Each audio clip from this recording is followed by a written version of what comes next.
Bueno, pues empezamos con la segunda meditación.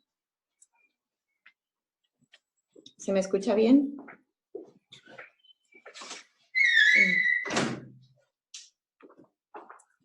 Bueno, quiero pedir sobre todo luz al Espíritu Santo. Pedimos que llegue a nuestros corazones, que venga en estos momentos, que la pantalla es fría, que la tecnología pues tiene sus dificultades. Pedimos especialmente que el Espíritu Santo lo supla con el fuego de su amor, que nos ilumine para recibir sus luces y a mí que me haga instrumento para transmitir su mensaje. María, enséñanos a conocerte mejor para luego imitarte. Enséñanos a estar cerca de tu corazón. Enséñanos a conocer el amor de Dios a través tuyo. Pues en esta charla yo la he dividido en tres partes y tuve la inspiración tal cual del Espíritu Santo de hacer, por un lado, pues me tocaba lo que son las virtudes de María, ¿no? Como decía Pablo en el número 15 de los estatutos, que dice: por ello la amamos con detalles filiales, nos confiamos a su cuidado y buscamos imitarla en sus virtudes. Que ese pues es el miembro del movimiento Regnum Christi, pero también cualquier cristiano, ¿no? María siempre tiene que ser pues modelo de virtudes de todos nosotros. Entonces, vamos a separarlo en tres partes del Evangelio de la vida de María. En primer lugar, lo que es la Anunciación, ¿no? Como inicio de la salvación. Vamos a ver lo que son dos virtudes que tiene la Virgen. Obviamente, dentro de cada pasaje, pues hay miles de virtudes y podríamos estar todo el día hablando de ellas, pero yo me he centrado en dos de cada una y luego también que el Espíritu Santo, cuando María era fiel, bueno, en el momento de la vida cristiana, también esa unión que tienen, que cuando tú buscas lo que son imitar las virtudes de María o vivir la virtud, pues siempre hay un fruto del Espíritu Santo, ¿no? Ahora, cuando lo ponga el ejemplo, quizás se explica mejor, pero que Dios nunca nos deja solamente con una serie de cumplimientos o de normas a seguir, sino que Él está esperando que pongamos ese inicio de nuestra parte, esa virtud, para luego derramarse en nuestros corazones, ¿no? Con miles de gracias y de frutos. Entonces, primero en la Anunciación, pues vamos a ver que es una mujer de humildad y una mujer obediente, ¿no? Me imagino en esa aldea, tuve la gracia de estar pues muy recientemente, de hecho justo antes del confinamiento y como un milagro pudimos ir a Tierra Santa por primera vez. Yo he estado ahí por primera vez y la verdad es que lo primero que visitamos fue Nazaret y en ese momento, o sea, yo me acuerdo que iba con muchísima ilusión de todo el viaje en general, pero el llegar a lo que fue Nazaret fue una especie de emoción y de que entiendes que ahí, que ahí está el misterio del inicio de la salvación en un pequeñito acto, pero tan grande, de la Virgen, ¿no? Qué humildad y qué obediencia tuvo en ese momento la Virgen y cómo, pues eso no se improvisa, ¿no? Esa humildad era porque ella siempre fue mujer de Dios. En ese momento, cuando el ángel se le aparece, no tiene ningún problema en decir que sí a todo, no entiende nada, no exige nada, no pregunta nada y se muestra como esclava. Simplemente le contesta que es la esclava del Señor. Pues el esclavo en realidad es de lo más humilde que puede haber, ¿no? El que está al servicio del amo, pues ella se muestra como esa esclava del Señor. Y ahí es donde se forja toda la historia de la salvación y ahí empieza ese misterio tan grande. En esa niña pequeña, en unas cuevas de un pueblecito pequeño, de un corazón humilde, pero a la vez muy grande. De una obediencia que acoge el llamado, que no se pregunta en ningún momento el por qué y solamente le basta saber que es la voluntad de Dios. No duda ni un momento. Pues esa mujer humilde y obediente, que pues es nuestro máximo ejemplo en ella quizá, los frutos que el Espíritu Santo derrama enseguida, la vemos cómo se pone en camino a visitar a su prima Santa Isabel enseguida, ¿no? En ningún momento se queda para ella guardando, pues a lo mejor el asombro o la sorpresa que eso supone, sino ella enseguida se pone en camino, ¿no? Y un fruto del Espíritu Santo, de la obediencia y de la humildad, pues yo creo que es salir hacia los demás, hacia el encuentro de los demás, hacia esa donación, a no preocuparte de ti mismo. Sale, no importa el camino que tenga que recorrer, el ángel le anuncia que Santa Isabel, que estaba embarazada en ese momento, y ella lo único que se preocupa es de ir a servir y a entregarse, ¿no? Y luego también de alegría, un fruto de alegría y de un gozo profundo. Es cuando expresa el Magnificat, la oración que es de pues yo creo que la vez que más la oímos hablar del Evangelio, lo que nos aparece como más largo de que María habla, es justo el Magnificat, ¿no? Y es: mi alma glorifica al Señor. Proclama mi alma la grandeza al Señor y se alegra mi espíritu en Dios mi Salvador. Es una explosión de alegría, de gozo, de felicidad. Y esto pues trasladarlo a nuestra vida, ¿no? Lo que es cuando somos capaces de vivir estas dos virtudes, ¿no? Que yo también lo pensaba en el sentido de que nos motivemos, porque a veces parece que solamente es una fe de cumplimiento y que si Dios nos tiene siempre miles de regalos y sobre todo como una plenitud de corazón y del alma.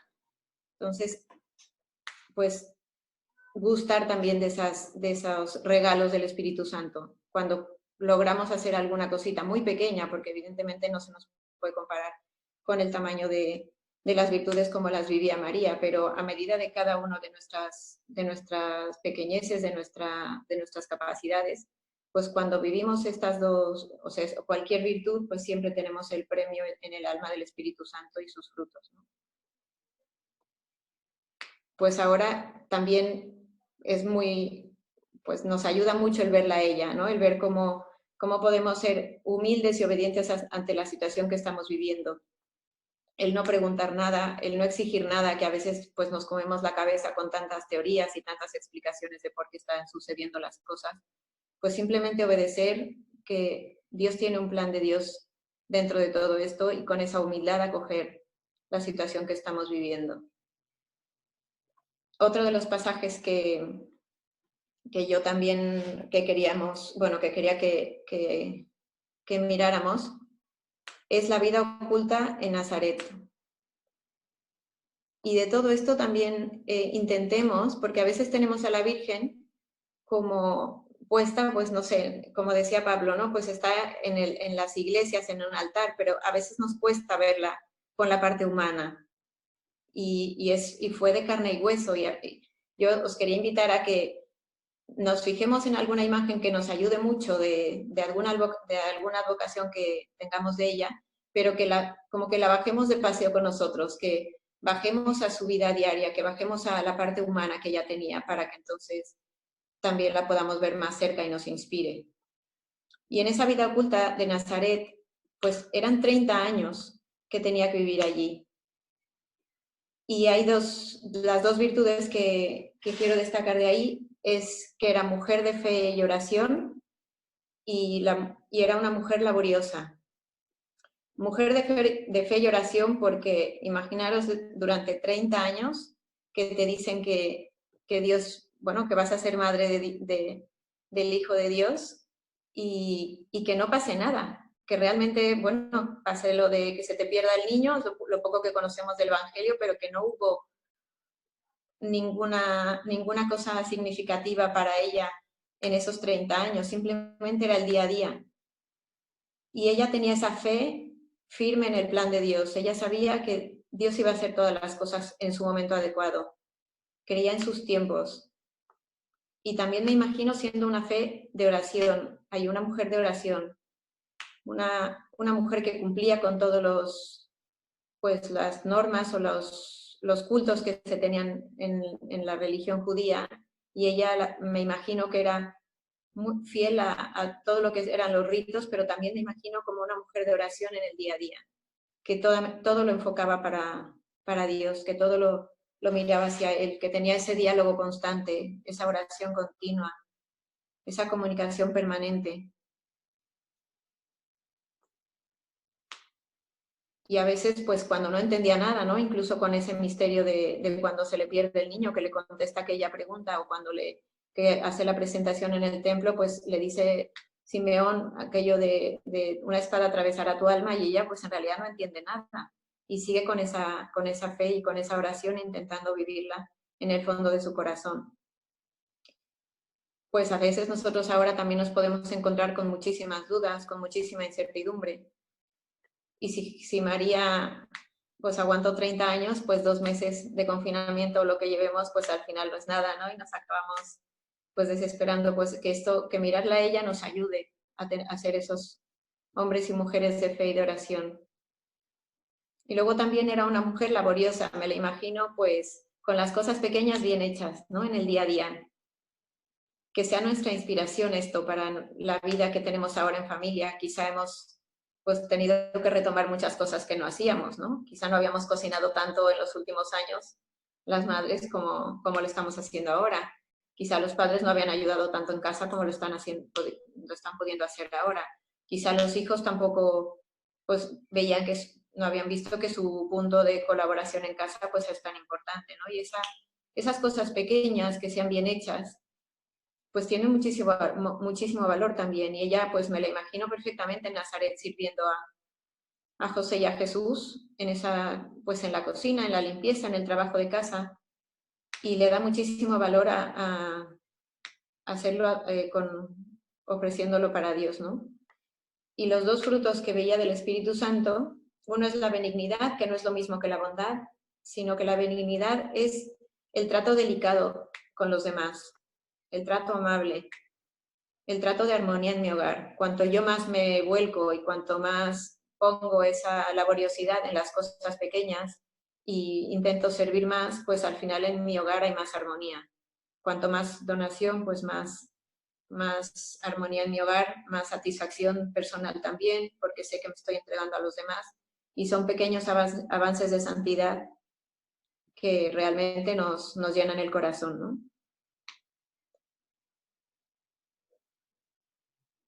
Y aquí aprovechar también, como decía Pablo, el tema de ser hombres y mujeres de oración. Es un momento, pues yo creo que de mucha incertidumbre, pero al mismo tiempo de una oportunidad enorme para unirnos al corazón de Jesús, para buscar imitar a María en eso, en esa vida oculta, en ese mundo de incertidumbres que tenía, pues buscar en mi día a día esa oración pausada, ese rato que me meto en silencio en mi habitación, que aunque cueste, pero que yo sé que es lo que me va a llenar y que me va a hacer tener lo que es la paciencia, que es también el otro fruto que veía en estos dos,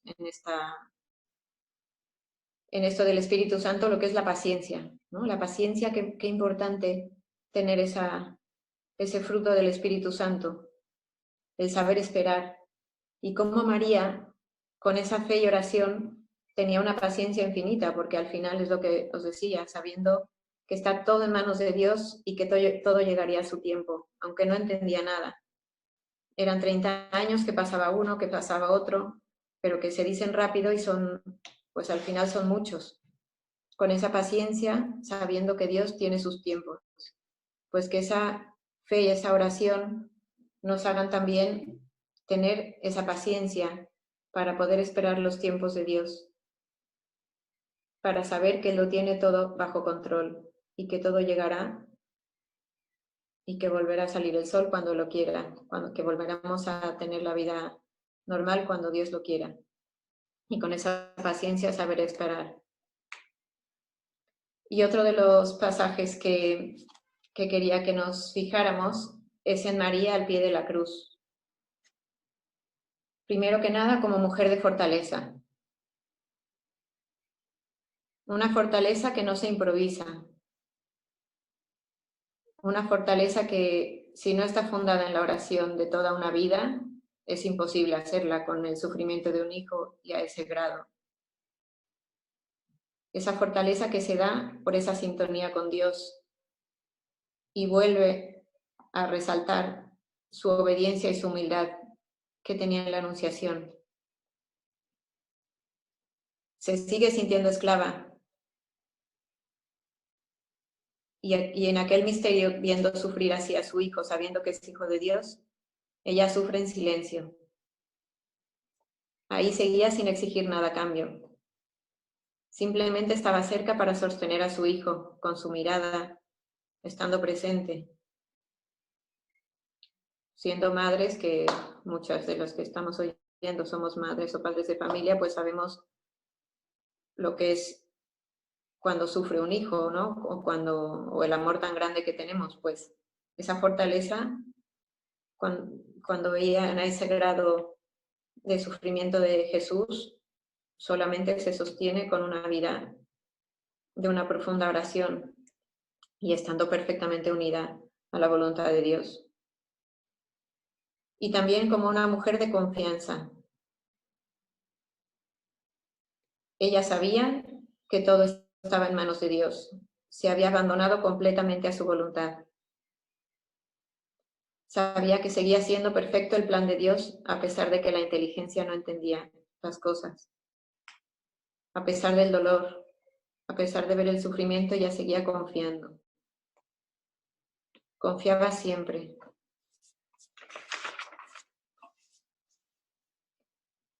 Y de esa confianza, el fruto que nace sobre todo, que he querido destacar, es el de la paz.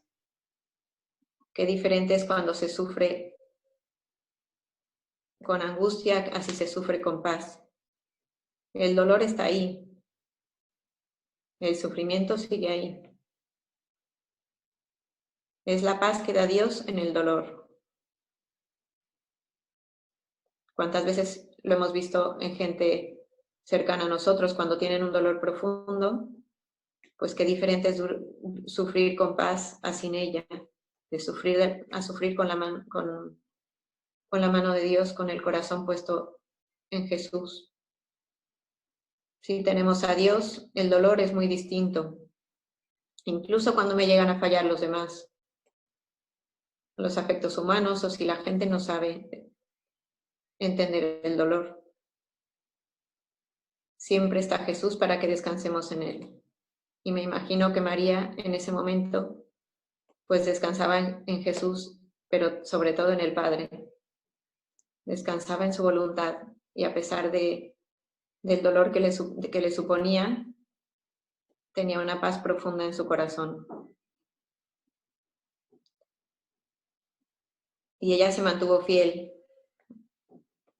en todo momento, con todas sus virtudes y en silencio, que ella tampoco pretendía nada. Las virtudes que ella iba viviendo siempre las hacía por amor.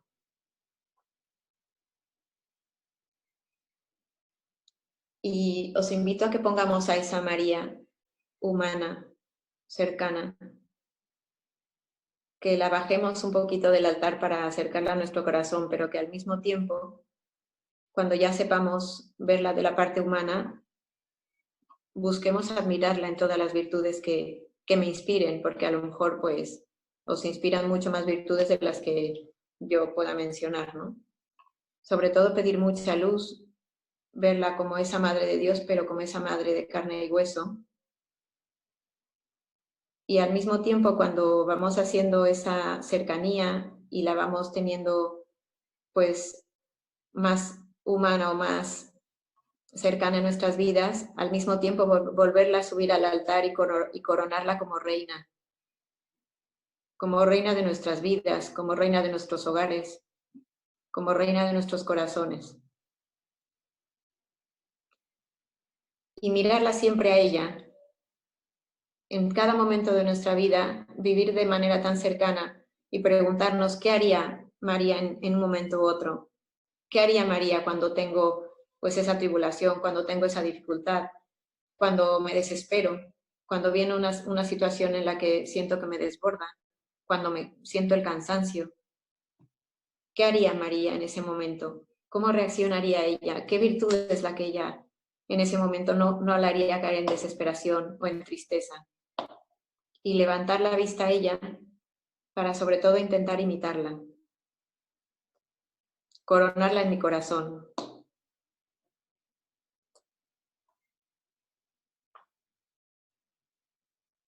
Y yo también os quería pues invitar a disfrutar de esos dones del Espíritu Santo, ¿no? Cuando somos capaces de vivir un poquito estas virtudes, que ella siempre será nuestro modelo, cuando seamos capaces de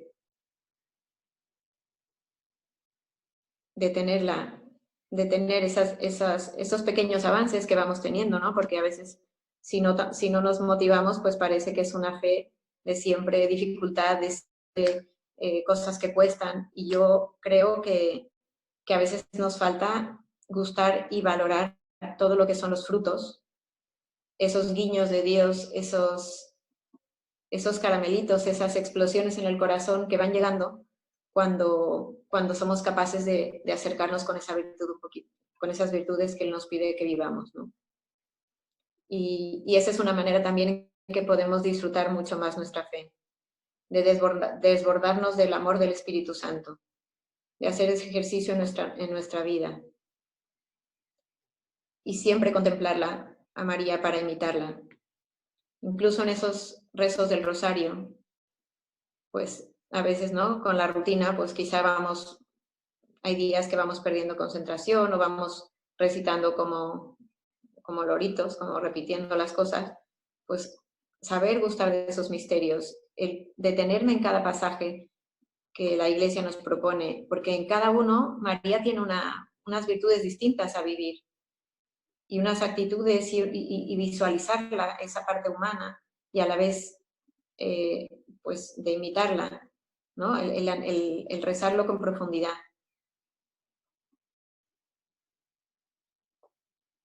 Y pedirle siempre nuestra ayuda, ¿no? A mí me encanta, como dijo Pablo, pues él tiene su favorita, pues es la Virgen de Lourdes, ¿no? A mí como mexicana, pues como comprenderéis, la Virgen de Guadalupe siempre ha estado pues muy cerca, ¿no? Y mi familia siempre han sido muy guadalupanos. Y me encanta ver cómo tiene las manos juntas, siempre hay otras vírgenes que tienen pues las manos extendidas, ¿no? Que es como si te acogiera con un abrazo. Pero a mí me encanta ver sus manos de esclava, ¿no? Que tiene la Virgen, que las tiene juntas.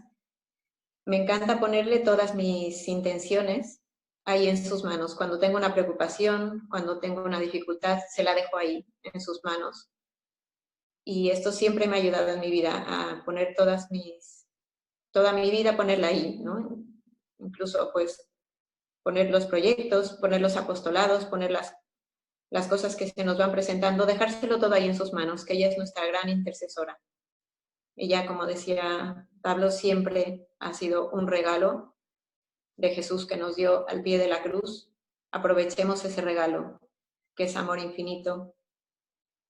Siempre acudamos a ella. Y al mismo tiempo, pues buscar imitarla, ¿no? Que ella es la perfecta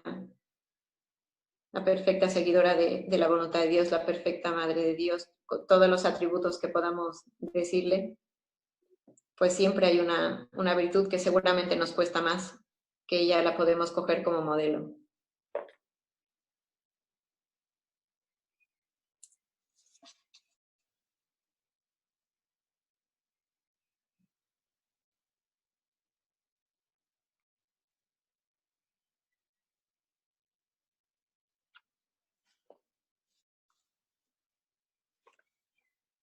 Y ahora había preparado un cuestionario por si os ayuda.